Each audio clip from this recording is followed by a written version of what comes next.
Здравейте, скъпи приятели! Казвам се Лидия Савченко и днес искам да поговорим за Хемохим и имунната ни система.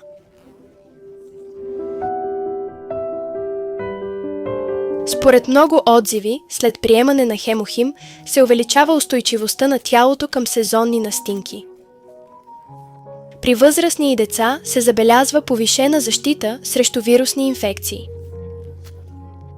Хемохим е концентриран комплекс от билкови екстракти с витамини за подкрепа на имунните функции. Съдържа само 3 компонента.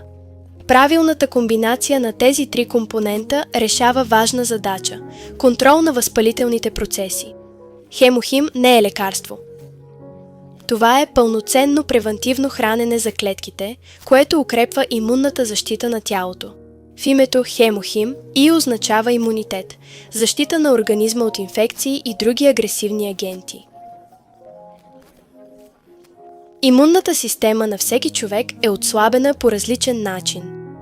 Всеки ден тялото понася удар след удар от лоши екологични условия и химикали под формата на лекарства и нискокачествена храна.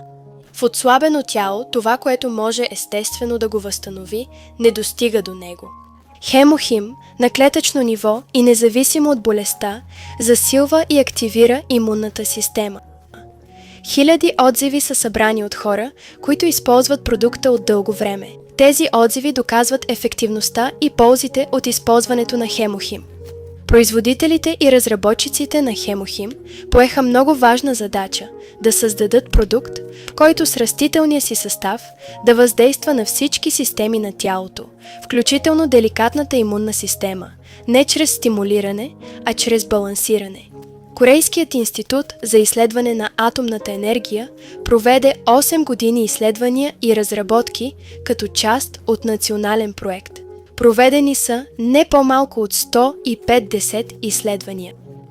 Целта на изследването беше да се създаде хранителна добавка за биологична защита на хора, изложени на радиация. Хемохим активира функцията на НК клетките. Естествените убийци са големи лимфоцити, произведени в костния мозък. Те унищожават туморни клетки и клетки, заразени с вируси. При здрав човек има спящи ракови клетки.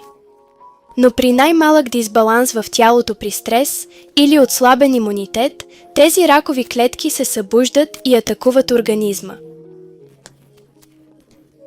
Затова е важно постоянно да поддържаме имунната система, за да не надделеят тези клетки. Изследванията показват, че терапевтичният ефект на Хемохим е 5 пъти по-силен от този на женшен и лечебни гъби. Освен имунитета, Хемохим подпомага храносмилането, подобрява общото състояние, съня, енергията и апетита. За резултати препоръчваме прием на Хемохим 3 до 4 месеца с достатъчно вода, добър сън и здравословна храна. Благодаря ви много, че гледахте това видео. Ако имате въпроси или коментари, моля оставете ги под видеото.